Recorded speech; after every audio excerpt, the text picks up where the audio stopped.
Olá pessoal, esse é mais um vídeo para a disciplina de Biometria de Marcadores Genéticos do Departamento de Genética da Escola Superior de Agricultura Luiz de Queiroz, a ESALQ da Universidade de São Paulo. Bom, o nosso segundo vídeo tem como tema o primeiro mapa genético, uma história com vários personagens importantes. O nosso grupo é composto por mim, o Augusto, e pelo Marcos Godoy.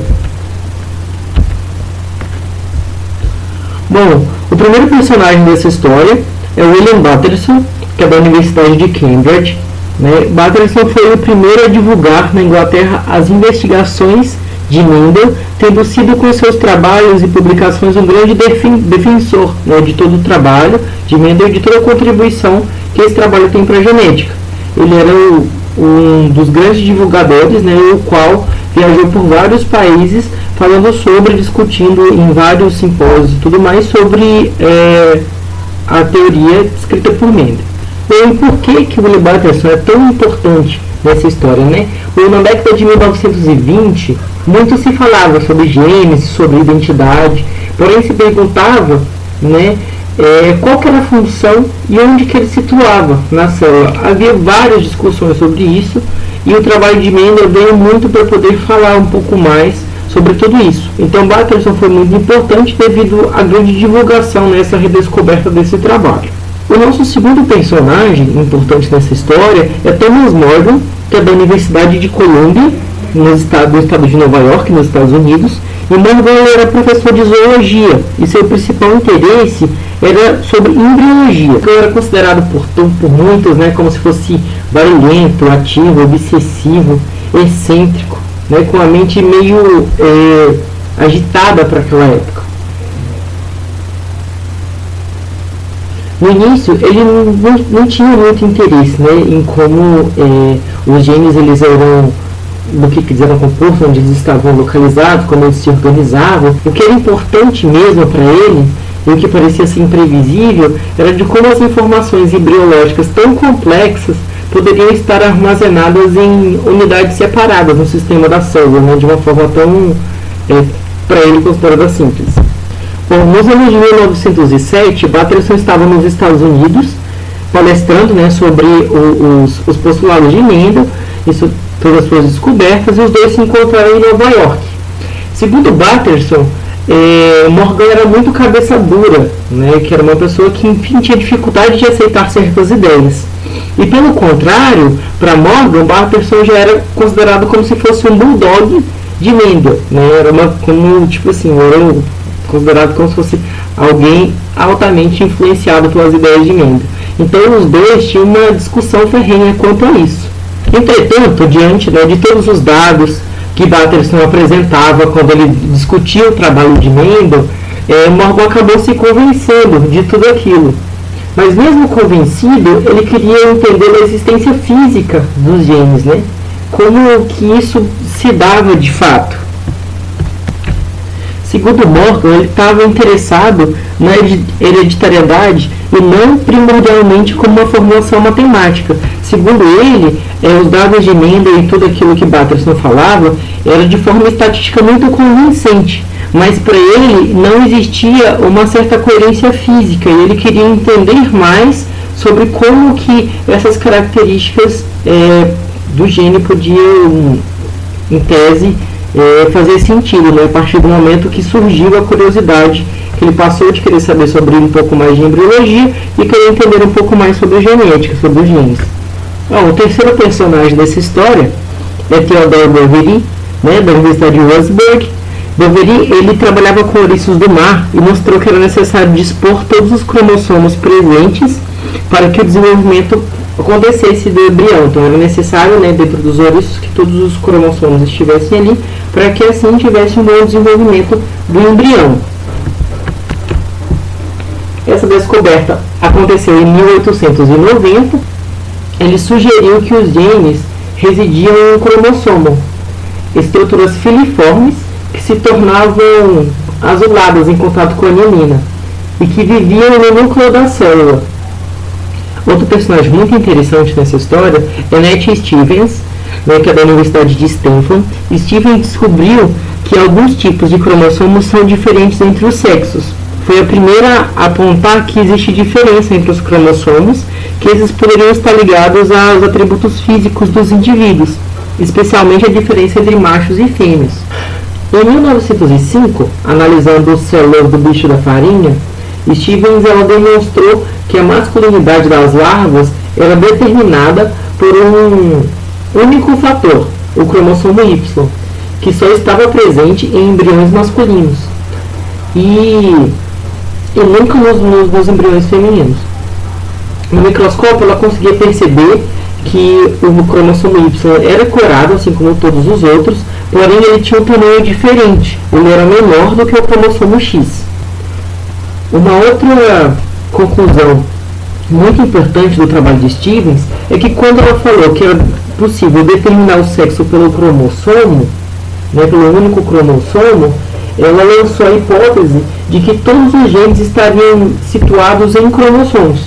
Então, a partir daí, esse conceito começou a ser discutido.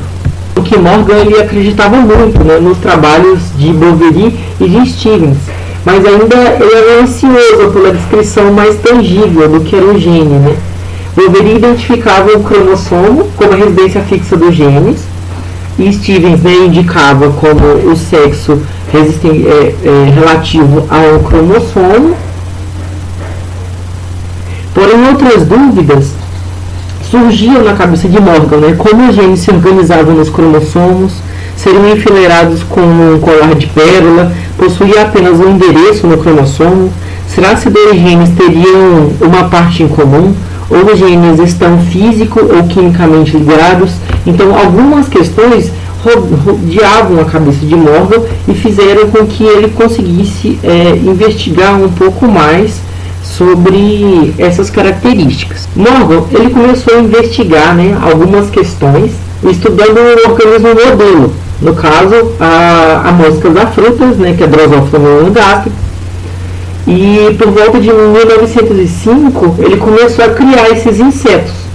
Alguns dos seus amigos falam que ele observou esses insetos, uma nuvem de moscas em Woodbury, Massachusetts, e trouxe algumas dessas moscas para Nova York, e outros estudiosos falam que esses indivíduos, esse indivíduo modelo, foi cedido por outro pesquisador também de Nova York, a Morgan. Porém, o laboratório de Morgan ele ficou conhecido como se fosse a sala das moscas. Anos depois, ele já estava criando larvas de milhares de moscas em garrafas de leite, contendo frutas em decomposição, no seu laboratório na Universidade de Colômbia. Eles falam que pencas de bananas por lá, maduras, se perdiam, que eram prendidas em varas, e ali as moscas se criavam dentro do laboratório. Por isso que era conhecido como sol das moscas. Inclusive, dizem que o laboratório de Morgan tinha um cheiro muito forte, devido à decomposição dessas frutas, para que as moscas estivessem ali. Esse laboratório da Universidade de Colômbia, assim como o Jardim de Nido, com o tempo ele se tornava um lugar tão icônico quanto. Ele passou a ser um lugar histórico para a genética, devido à descoberta que vieram desse laboratório. Assim como Mendel, Morgan começou por identificar características hereditárias, que era de fácil percepção. A história também nos conta que Morgan viajou até Amsterdã, e conheceu as plantas mutantes no jardim de Hugo de Vries. Então ele começou a pensar se existia também mutações dentro da espécie de mosca das frutas. É importante que a gente conheça alguns estudantes que são considerados pupilos de Morgan. São pessoas que passaram pelo laboratório de Morgan e trouxeram grandes contribuições. O primeiro é Alfred Stutman, que era considerado naturalista, muito meticuloso. Calvin Bridges, que segundo a história era altamente dedicado, também assim como Heather Miller. Dentre os três estudantes, Calvin Bridges ele era considerado um dos preferidos de Morgan, porque foi ele que conseguiu perceber o mutante, a mosca de olhos brancos, enquanto ele lavava vidrarias as quais continham as frutas em fermentação, para alimentação das moscas.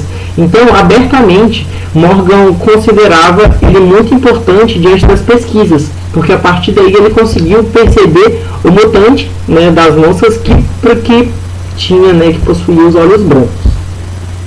Em segundo lugar, Lee Sturtevant, que era o aluno considerado como exemplo, que era muito dedicado e que tinha um bom trabalho. Por fim, Erwin Miller era considerado dos três o menos preferido de Morgan, porque segundo ele em tese não era tão bom, não tinha nem a facilidade nem teve o privilégio de encontrar a música dos olhos brancos, que foi de grande importância para os experimentos de Morgan, e nem aparentemente era tão esforçado quanto Sturtevant. Diferente de Mendel, os genes de mosca das frutas de Morgan nem sempre se comportavam de forma independente. Morgan e seus alunos cruzaram milhares, né, de moscas das frutas e obtiveram dezenas de milhares de moscas. Os resultados de cada cruzamento foram anotados em detalhes: olhos brancos, corpo preto, pelo, asas curtas. Quando Morgan examinou aqueles cruzamentos, tabulados em dezenas de cadernos, ele encontrou um padrão surpreendente, que alguns genes eles seguiam como se fossem ligados. Os genes correspondentes aos olhos brancos, por exemplo, eram sempre ligados ao sexo masculino. Por mais que Morgan cruzasse suas moscas, só nasciam os machos com olhos brancos. De outra maneira análoga, o gene para a cor preta apresentava-se ligado ao gene que especificava a forma da asa. Para Morgan, essa ligação gênica só podia significar uma coisa: os genes tinham de ser ligados, né, fixamente uns aos outros. Daí mostra, né, que Morgan descobriu uma importante modificação da lei de Mendel, que genes não viajavam separados, mas poderiam andar em grupos. Morgan conseguia dizer que o gene não era uma unidade altamente, né, puramente teórica. Em outras palavras, o material vivia em um lugar específico e tinha uma forma específica no interior da célula. Outra conclusão muito forte do trabalho de Morgan é que ele descobriu que, diante de trabalhos meticulosos, né, que alguns genes eram tão ligados de maneira tão forte que ele nunca acontecia permuta. Entretanto, outros genes que não eram tão fortemente ligados poderiam acontecer permuta. Continuando o nosso vídeo, agora o Marcos vai mostrar um pouco pra gente como esse mapa foi construído, né, e como esse estudante tão dedicado e o segundo na lista de preferência de Morgan ganhou grande destaque dentro dos mapas genéticos. Bom, pessoal, vou falar um pouquinho agora sobre esse trabalho que nós estamos vendo, que é o primeiro mapa genético, que foi feito em Drosófila, no grupo de Augusto, e foi feito pelo Sturtevant em 1913. O Sturtevant era somente um estagiário na famosa sala das moscas do Morgan, e ele ficou intrigado com uma conclusão do Morgan, em que o grau de repulsão dependia da distância entre os fatores. Os fatores são os lócios, os genes. E ele ficou pensando, se isso estivesse certo, a proporção de recombinantes pode ser usada como indicador de distância entre dois fatores quaisquer. E ao se determinar a distância entre dois fatores, como A e B, e B e C, pode-se prever a distância entre A e C. Se a proporção de recombinantes realmente representar a distância entre os fatores, a distância entre A e C deve ser aproximadamente a soma entre as distâncias de A e B e C, ou então a sua diferença. Então, certo dia, o Sturtevant pegou todos os dados experimentais disponíveis nos trabalhos de ligação gênica em Drosófila e começou a analisar eles. Sentou na cadeira dele, na casa dele, deixou de lado a lição de matemática que ele tinha daquela noite, tinha 20 anos ainda naquela época, e começou a analisar 6 diferentes características: a cor amarela, tesão; olhos brancos, tesão; olhos eosinho, O; olhos vermelhos, E; e o tamanho alterado das asas, que era dado por dois lotes, R e N. Nós podemos notar que ele analisou 3 diferentes cores de olhos, e hoje nós sabemos que muitos desses genes atuam juntos numa única via metabólica para dar a cor vermelha dos olhos dos indivíduos selvagens, da mosca selvagem. Entretanto, se o indivíduo é homozigoto para um alelo mutante de qualquer um desses genes dessa via, o olho não vai ser vermelho, vai ter outra cor, como por exemplo o branco. Bom, então como foram realizados os experimentos que o Sturtevant sentou e começou a analisar? Basicamente, eram resultados de cruzamento entre moscas mutantes com moscas selvagens homozigotas. As fêmeas da geração F1 eram então cruzadas com machos portadores dos alelos recessivos. Os machos da F1 não eram utilizados, porque o Morgan já havia descoberto que neles não ocorria fermentação, porque essas características que ele analisou eram características do gene cis e as moscas têm o sistema cis. Os descendentes dos cruzamentos eram então classificados de acordo com a ocorrência ou não da recombinação entre os alelos precisados, lógico. Tais recombinações indicariam então a ocorrência de fermentação entre os blocos. Por exemplo, nessa imagem, nós temos o cruzamento de moscas cinzas, de olhos eosin, e amarelas de olhos vermelhos. Podemos notar nas fêmeas do F2 os genótipos parentais ao centro e os genótipos recombinantes do lado esquerdo e do lado direito. E Sturtevant, então, calculou a frequência de recombinação, seria o número de recombinantes na progênie. Nesse exemplo aqui, nós temos apenas 2 recombinantes pelo número total de indivíduos da progênie, nesse caso 373, e multiplicado por 100 seria para a gente poder ter uma porcentagem. Nesse caso, nós temos uma recombinação apenas de 0,5% dentro da progênie, mostrando que esses genes são bem ligados, são muito próximos.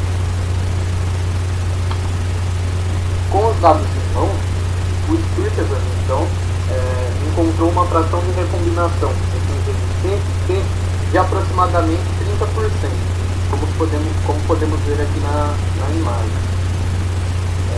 No segundo experimento, ele observou uma porcentagem de recombinação entre B e R de aproximadamente 33%. Considerando então os 2 pontos B e P já inseridos na linha que representa o cromossomo, nós temos 2 possibilidades para a posição do gene R. Ele pode estar do mesmo lado que o gene P, e estaria a 3 centimórgãos dele, ou do outro lado, e portanto separados por 63%. O Sturtevant, então,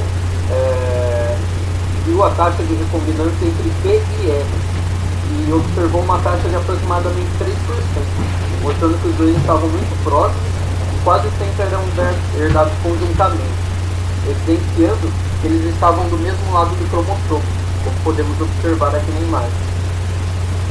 Uma coisa muito interessante é que Sturtevant colocou o C e o O no mesmo ponto. Eles estavam completamente ligados e sempre foram herdados juntos. Não haviam dados que mostrassem uma evidência de recombinação entre os dois.